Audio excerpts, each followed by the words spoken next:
Parce qu'on se pose pas la question, mais c'est fabriqué comment ça? Et là, hop, générique.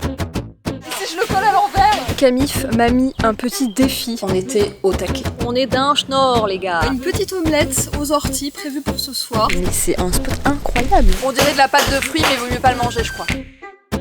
C'est très moelleux. Ça va envoyer du bois.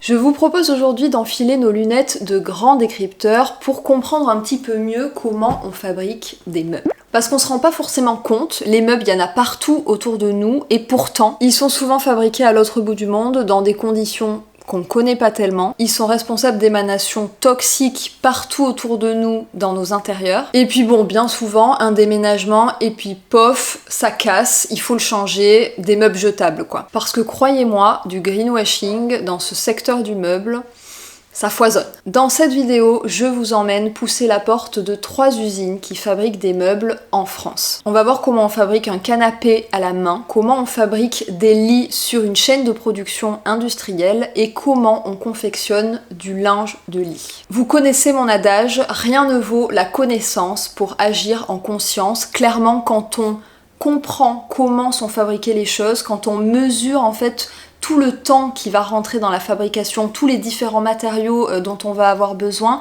il y a que comme ça, selon moi, qu'on est capable, nous, consommateurs, ensuite de faire les bons choix. Au mois de juin, on est parti 4 belles semaines sur les routes de France avec Willy, notre bolide qui roule à la frite. On est parti pour un tour du Made in France avec Camif. Camif, ils ouvrent les portes de leurs 125 fabricants français tous les ans depuis 2014 parce que eux aussi, ils comprennent à quel point la transparence, c'est important pour le consommateur. Donc, tous les ans, depuis 2014, ils ouvrent les portes de leurs fabricants pour que qu'on puisse comprendre, qu'on puisse voir, qu'on puisse discuter avec les gens qui fabriquent et qui créent la valeur. Et cette année, c'est à nous que la tâche est revenue de pousser la porte de ces 3 usines et de voir de nos yeux vus à quoi ça ressemblait. Alors prenez vos lunettes de décrypteur, on y va. Bon, je vous rassure, sur le chemin, on n'a pas oublié de s'arrêter dans plein de jolis petits coins. Premier arrêt, Saint-Émilion. Déjà en arrivant dans le village, il y avait des châteaux et des vignes absolument partout. Tellement mignon ce petit village tout en pierre au milieu des vignes, oh là là. Et puis on s'est arrêté à Brive, à Moulins, tout ça pour aller en direction de notre première étape en Bourgogne,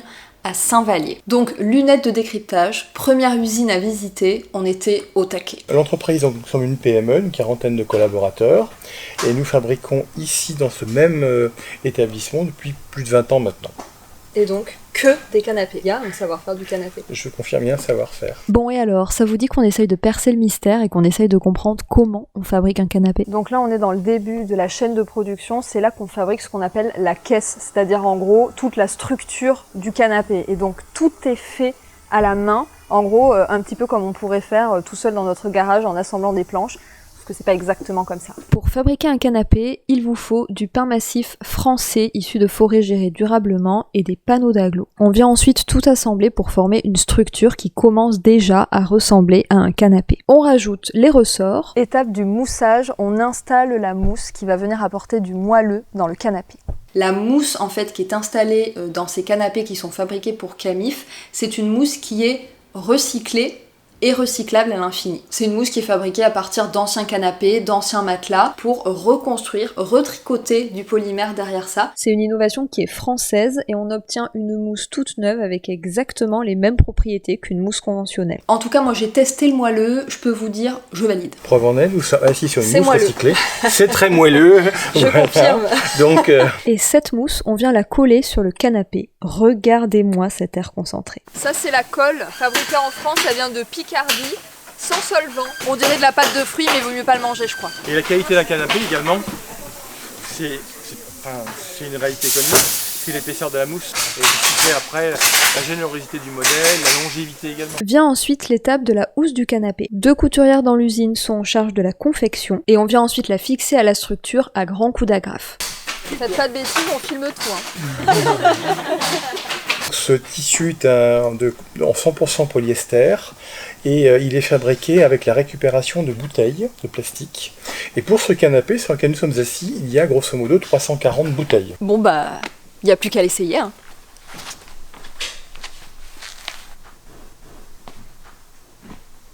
Bon, c'était absolument fou Tout était fait à la main, il y avait 0 machine sur le lieu de production. Derrière le moindre petit détail, il y avait une intervention humaine. C'est assez dingue de se rendre compte de ça. C'est un savoir-faire qui va se transmettre par le faire, c'est-à-dire que c'est pas quelque chose qu'on va apprendre à l'école, il faut vraiment se remonter les manches, mettre les mains dans le cambouis pour apprendre en fait, pour acquérir le savoir-faire. Et c'est donc quelque chose qui se transmet d'humain à humain. Bon, moi j'ai essayé de me faire embaucher, mais ils m'ont pas gardé. Et si je le colle à l'envers? Bon, bah il vaut peut-être mieux que vous le fassiez, non, je sais pas. J'ai pas envie de tout en rater.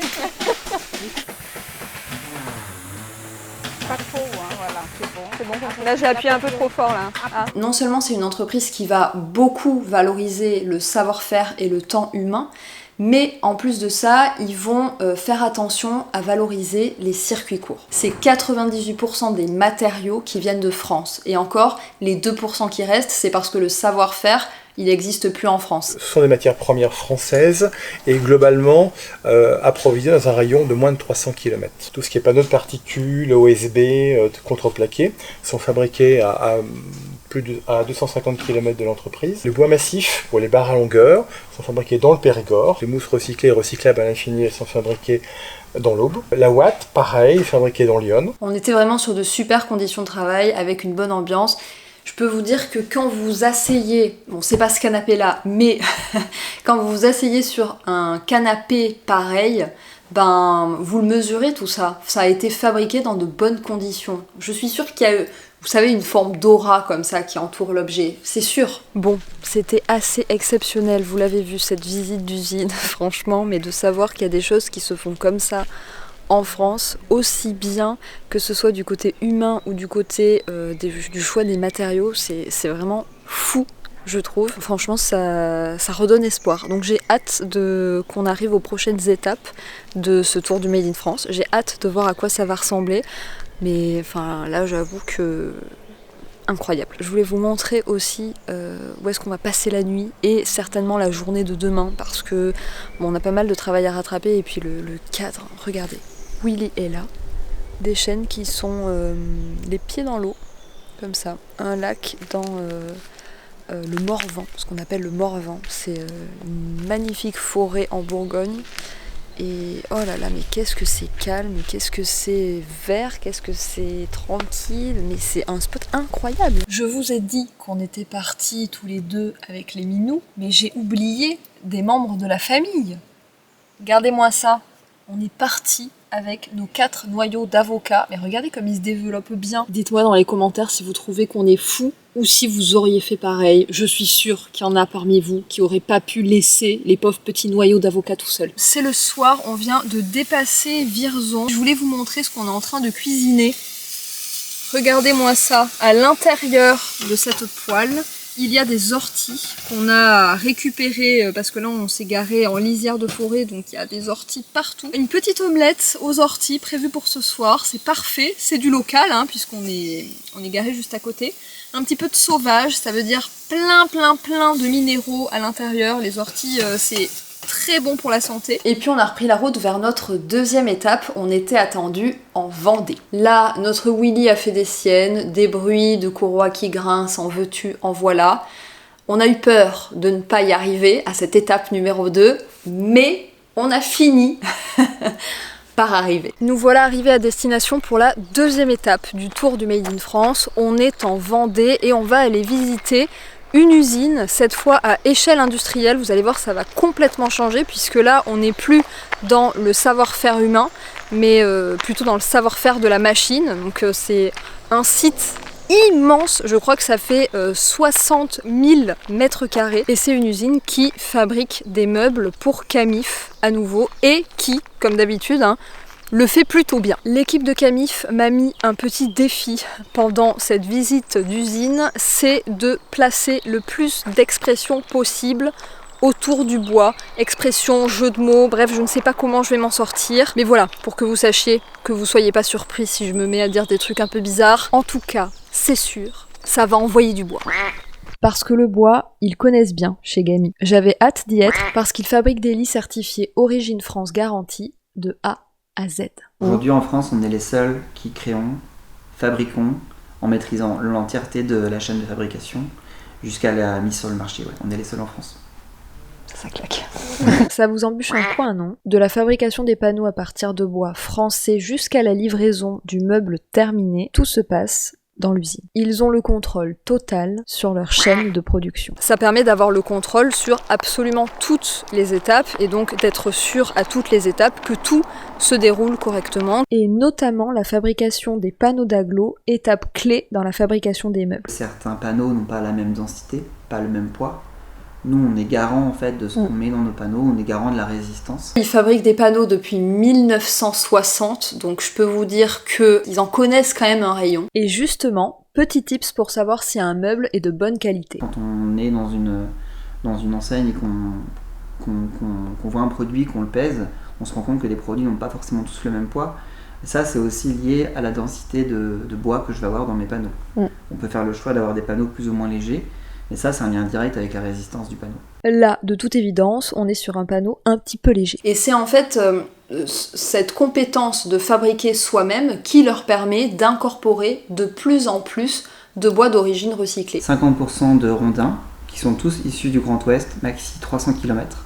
Donc on a des forêts des Landes, des forêts de l'Anjou, du Sud-Bretagne. Et l'autre moitié, les 50%, ce sont du bois recyclé, qui est issu de déchetterie. Et là encore, ça vient principalement de Cholet, qui est situé à moins de 40 km de notre site de fabrication. Ouais, donc la matière première, c'est vraiment local. Local, voilà. Tous les meubles en bois ou le bois que vous allez porter en déchetterie, par exemple, eh ben, ça va aller dans des centres de tri. Et à partir de ces centres de tri-là, ça va être réduit en copeaux et envoyé à Gamy pour qu'elle puisse à nouveau créer des panneaux d'agglo. Et cette part de bois recyclé, Gamy compte bien l'augmenter avec les années. Bon, nous voilà revenus. C'était comme d'habitude super intéressant. C'est que ce soit en fait un petit atelier comme l'étape numéro 1 ou ici une usine immense, c'est toujours tout aussi intéressant parce que non mais c'est quand même incroyable, une chaîne de production comme ça avec la matière première qui passe d'un endroit à un autre pour arriver à fabriquer un meuble, c'est quand même c'est incroyable. C'était le monde merveilleux de la planche de bois qui devient un lit. Et c'est ce genre de fabrication qui va permettre de fabriquer des meubles à plus grande échelle et donc de proposer des prix qui vont être plus accessible aussi, parce que c'est ça, les meubles d'artisanat, on le sait, qui ont nécessité beaucoup de temps de travail dessus, forcément ça va se répercuter sur le prix final. Tout le monde n'a pas les moyens de soutenir ce genre d'initiative, et en fait ce genre de chaîne de production qui se passe en France, c'est-à-dire super bien encadré, bah, ça permet d'avoir des meubles à la fin qui sont produits dans de super conditions, avec un choix de matériaux hyper éclairé et engagé, et qui à la fin sont à des prix relativement accessibles. Là on a trouvé un petit spot pour dormir, non loin de là. Demain on va faire cap sur Angers en faisant un petit détour par Clisson parce que c'est un village que vous nous avez conseillé. Donc écoutez, nous on vous écoute toujours, hein. On vous suit. Nom d'une pipe en bois, déjà plus. Allez vieille branche, il y a du boulot, tire-toi donc une bûche. On va peut-être se faire une petite limonade à manger et puis voilà, dormir comme des souches.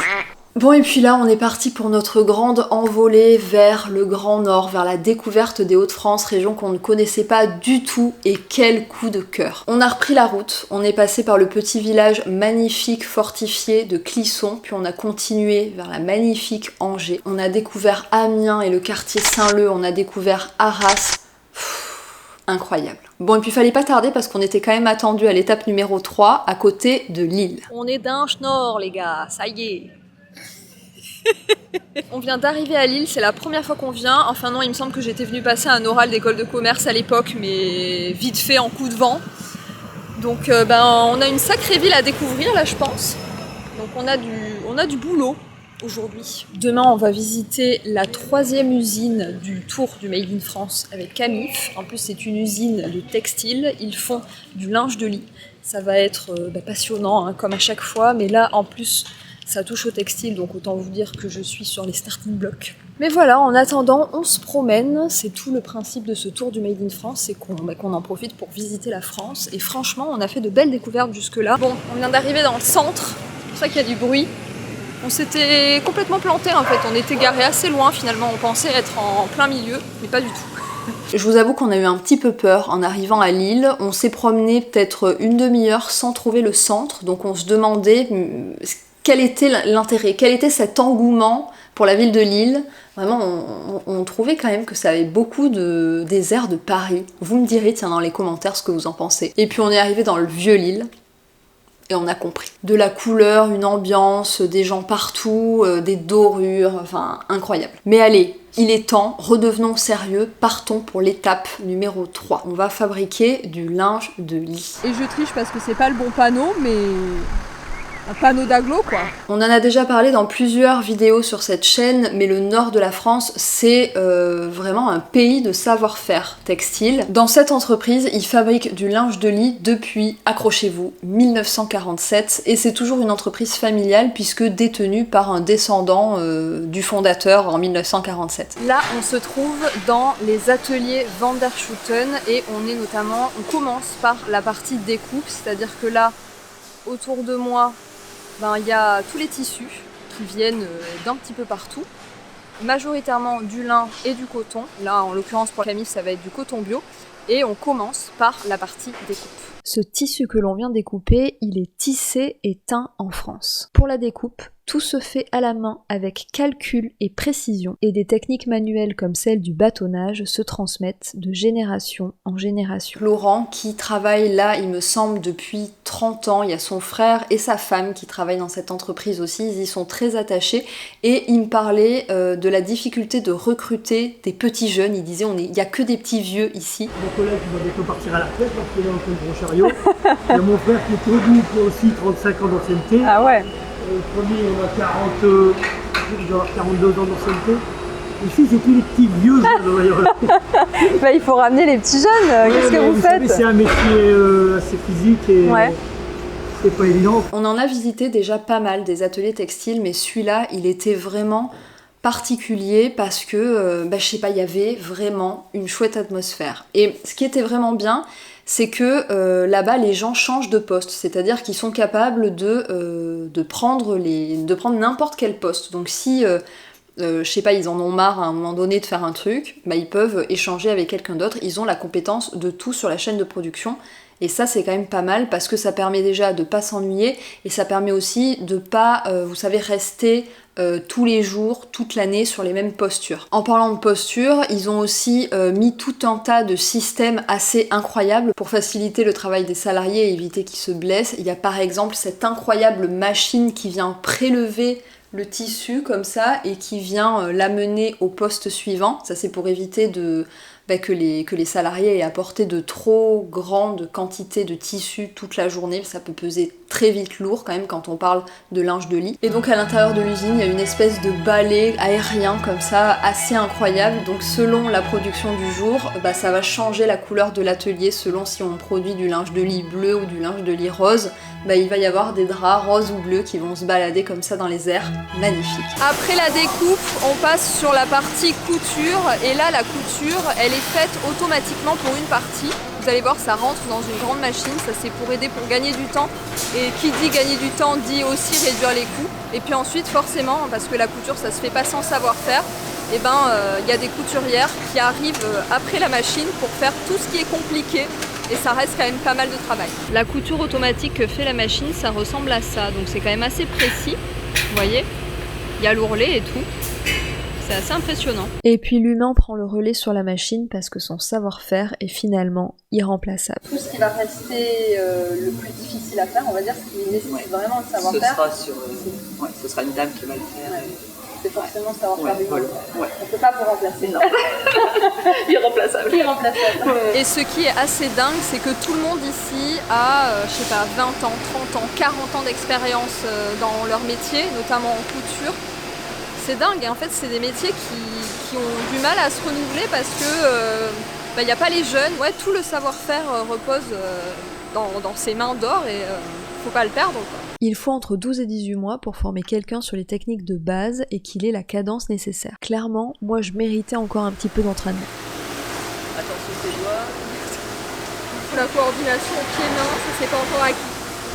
Ça part ensuite au pliage et là j'ai rencontré la plus merveilleuse des machines, même dans mes rêves ça n'existait pas, une machine qui est capable de plier à la perfection des draps toute seule. Même le packaging est posé dans l'usine, ça vient donc à la fin de la fabrication du produit. C'est une entreprise qui a choisi depuis 2 ans d'éliminer tout plastique, donc ils n'emballent pas les draps dans du plastique, ils vont déposer pour Camif par exemple une sorte de papier tout autour. Vous vous en doutez, moi j'étais aux anges dans cette visite d'entreprise, c'est toujours le cas quand je visite des ateliers textiles, je sais pas, j'ai une espèce d'intérêt tout particulier par le textile et d'autant plus quand c'est aussi bien fait et quand tout se passe, quasiment tout se passe en France, avec en plus à la fabrication des gens qui sont passionnés de couture depuis toujours. C'est assez dingue en fait de se dire ça, de se dire que les personnes qui font la couture, ce sont des personnes qui sont passionnées de couture. Je pense que c'est quand même assez rare finalement. Moi je suis ressortie de là hyper motivée à continuer à parler de textile, à montrer à quel point c'est du temps humain et du savoir-faire et que du textile vendu à bas prix, c'est que forcément à un moment donné, il y a des personnes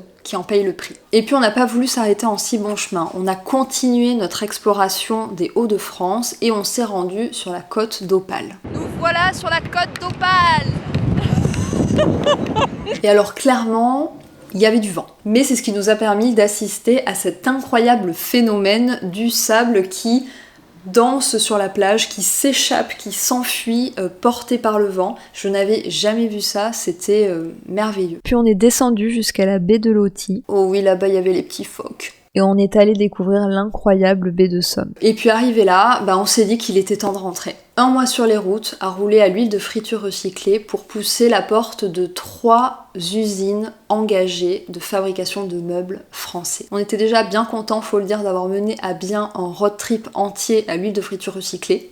C'était pas gagné. Mais en plus de ça, on est ressorti, mais tellement boosté de la visite de ces usines, vous n'avez pas idée. C'était incroyable pour nous de pouvoir discuter avec les personnes qui font avec leurs mains, qui passent du temps sur les objets qui nous entourent au quotidien. C'est incroyable en fait et ça nous a permis de mesurer et de nous rendre compte à nouveau de la valeur que ces choses ont. Donc on a l'impression en fait, parce que il existe de grandes enseignes qui vont vendre des meubles, des vêtements à bas prix, en fait ça nous fait perdre la valeur des choses. Et pourtant, je crois que si nous, consommateurs, on comprenait la vraie valeur des choses, peut-être qu'on se perdrait pas en fait dans les affres de cette super consommation jetable.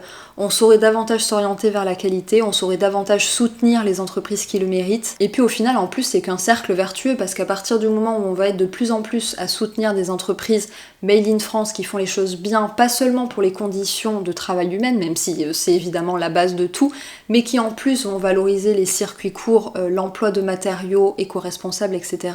Si on est de plus en plus à soutenir ce genre d'entreprise, forcément les échelles de production vont grandir et donc les prix vont diminuer. C'est un cercle vertueux dans lequel il faudrait qu'on s'inscrive tous de plus en plus à la mesure de nos moyens, mais normalement, plus le cercle va avancer, plus il va grandir et plus on va pouvoir s'y insérer. Ça va faire 10 ans que Camif, ils ont pris ce virage du Made in France et qu'ils travaillent avec 125 fabricants français, vraiment dispatchés sur tout le territoire. C'est quand même 75% de leurs produits qui sont fabriqués en France, ce qui est colossal, et les 25% restants, ça reste dans l'Europe toute proche. Et là, je vous parle de la fabrication, mais ça englobe aussi les matières premières, toutes les étapes qui vont rentrer dans la chaîne de production, sont vraiment à échelle toute locale. Ça motive à bloc en fait de pouvoir être témoin de ce genre d'engagement de la part d'entreprises qui sont quand même assez connues de tous. Camif, c'est une entreprise qui est historique, qui est là depuis tellement longtemps et que tout le monde connaît, qui soutiennent tout un réseau de petits ateliers et usines qui, elles aussi,